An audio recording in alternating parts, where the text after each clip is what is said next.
President Trump, if I were to infer, I have no firsthand knowledge of this. Of other things I do. Of this, I do not.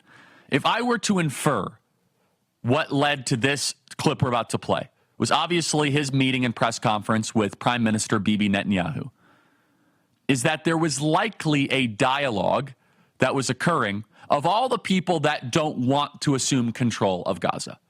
The Egyptians don't want it. The Jordanians don't want it. Israel doesn't want it. And I could see a situation where President Trump says, oh, forget it. We'll just take it over. I could see a moment where President Trump says, you guys are all, you don't want to take control of it. We're going to be the alpha males, and we're just going to come in. So let's play this piece of tape here, and it is really shaking the matrix. I have received hundreds of messages about this, people asking. And that's what's so nice about having this program. I don't have to respond to text messages. I say, just watch the show. Just watch the show. It's good for ratings. Just watch the show if you want to hear my thoughts. This is one of the moments that shook everything up that led to these headlines. Front page, above the fold, Trump urges U.S. takeover of Gaza. Play cut 122. The U.S. will take over the Gaza Strip, and we will do a job with it, too.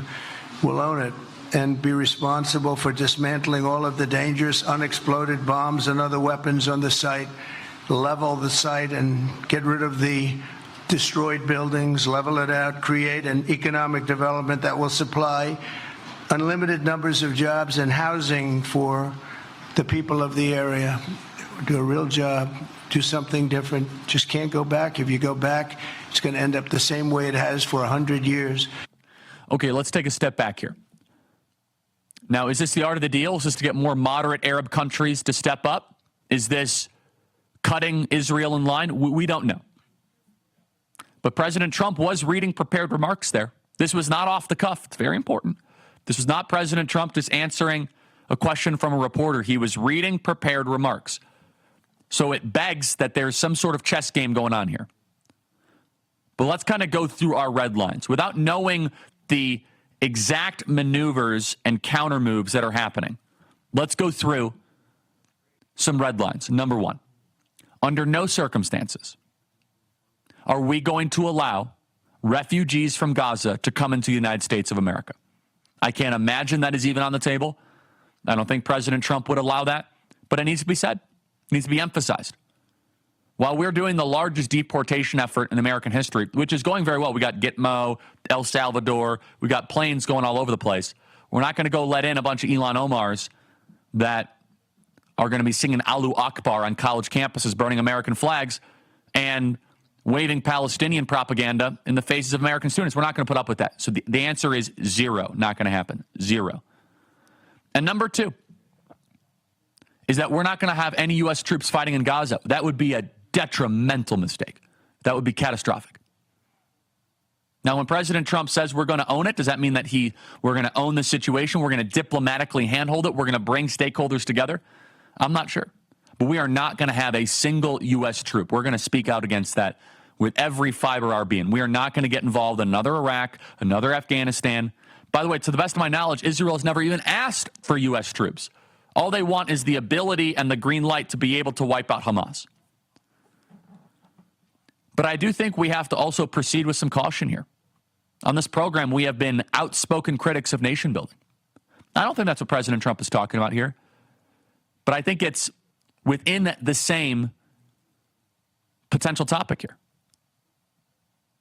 That nation building is one of the things that we've been most critical of in Iraq and Afghanistan and Libya and Syria and Ukraine.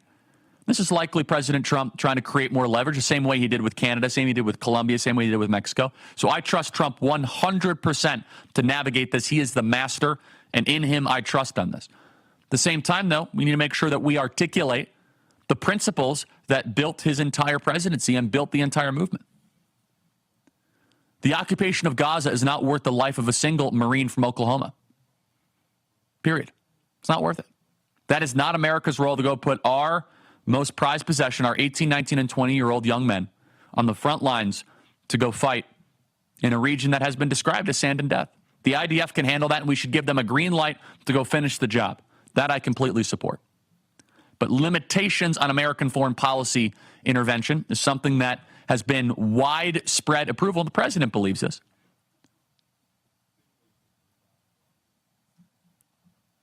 And so this situation in front of us is probably going to be developing in real time. But the Jordanians and the Egyptians have to step up. If all of a sudden we're going to say, hey, get out of Gaza, well, the Jordanians don't want them. The Egyptians don't want them. But I think this definitely creates a lot of momentum to force Arab neighbors to take Palestinians.